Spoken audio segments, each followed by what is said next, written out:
So hi everyone. So let's continue the discussion. So we have seen the radius of the orbit and velocity of the orbit, nth orbit, and now we are going to talk about some more parameters, Bohr's parameters. So let's say third one, that is angular speed. So what is the angular speed equation? Angular speed is equal to, and how do we find out angular speed? If we have linear speed and if we have radius, it is very easy, right? Yeah. So omega n is equal to how? Okay, we have learned these all things in mechanics, right? So V by R is equal to omega. Omega is equal to V by R, or V is equal to R omega. Okay. So substitute the value over here. So we will get pi m z square e square divided by 2 epsilon 0 square n cube h cube.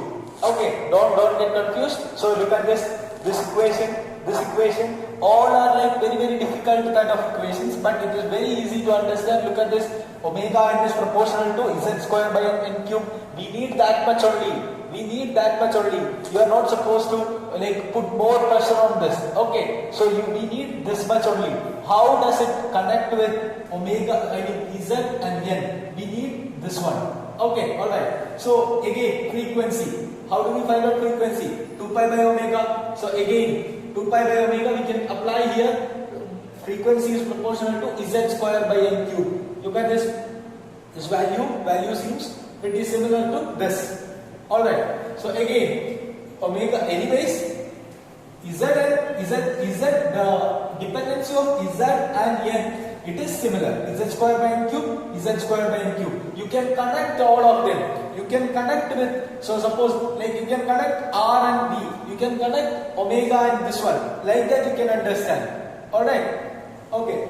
So then time period, x1 time period. What is time period? 1 by frequency. So just equation is a reciprocal of this equation. That will be time period. How time period is depending? Time period is proportional to n cube by z square. This was z square by n cube. This is n cube by z square. 1 by f is t. Okay. So like that you can connect and you can find all the equation. It is not very difficult to understand all that. Listen, next one, angular momentum. Angular momentum is very easy. Even Bohr's second postulate, it says that angular momentum is quantized. It is n into h by 2 pi. Nh by 2 pi. So Ln is proportional to n. Okay, alright. So next, corresponding current. So you know that the electron is revolving around it. So there will be a corresponding current over there. So the current is proportional to z square by n cube. Again z square by n cube. Look at this. Z square by n cube, Z square by n cube, Z square by n cube. This one, n cube by Z square. Because of it is reversed. Alright. So next is magnetic moment. Magnetic moment is proportional to n. So magnetic moment is equal to In into A. Okay. Current into A. So that is In into pi r square. That is magnetic moment is area. It is something related to area. We have learned in magnetism.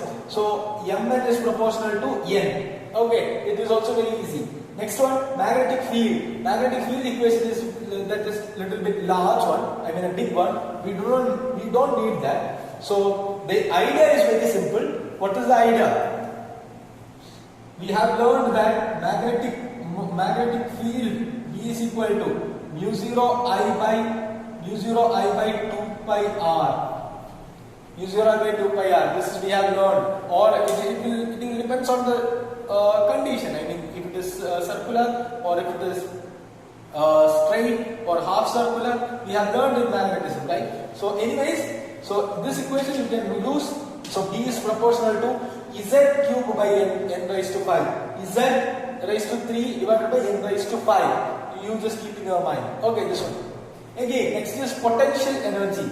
How much is the potential energy? That we have learned before. U is equal to minus K. K is 1 by 4 pi epsilon 0.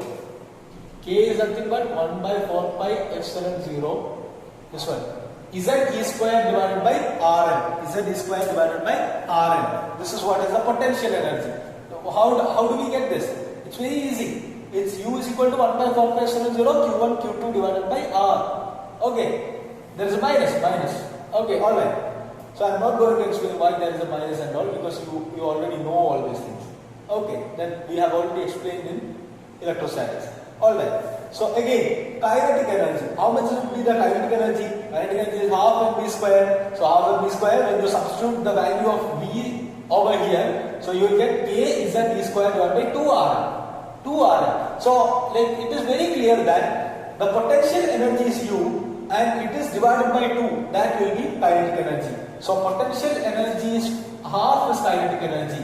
Kinetic energy is half of potential energy. I mean, not by sign, I mean the magnitude value. Okay. Potential energy upon 2. Okay, alright. How much will be the total energy? Total energy will be TE plus, KE plus PE. TE is equal to kinetic energy plus potential energy. So it will be minus U by 2 plus U. It will be, plus U by 2 minus U. So it will be minus U by 2. Again. Alright. So this will be the total energy. So total energy, the value is very, very important. I mean, this is the most important value in all these Bose parameter. Total energy will be equal to minus 13.6. That value you just keep in your mind. Minus 13.6 Z square by H square electron volt. Minus 13.6 Z square by H square electron volt. So how do we get this? You can substitute the value here, then you will get the values like this, and this will be R minus RCH Z square by H square. This is not very, very important. I mean, just understand that where R is known as Rydberg's constant. R is known as Rydberg's constant. So m e raised to 4 8 epsilon 0 square CH cube. That is Rydberg's constant. But one thing you just keep in your mind, we need this one only. So whatever I have written in the boxes, we need that much only. So that thing you just understand. We need that only. Like, don't get confused with all other things. And one thing you have to be very sure, like how frequency is related to Z and N. That is very important. And especially in this equation, total energy is equal to minus 13.6 Z square by H square electron volt. Where by using this one, we will find out next binding energy, ionization energy, etc., etc. So those things we will discuss in the next video. So please go through all of this and get a good idea, and try to remember how each one is has a relation connecting with Z and N. All right.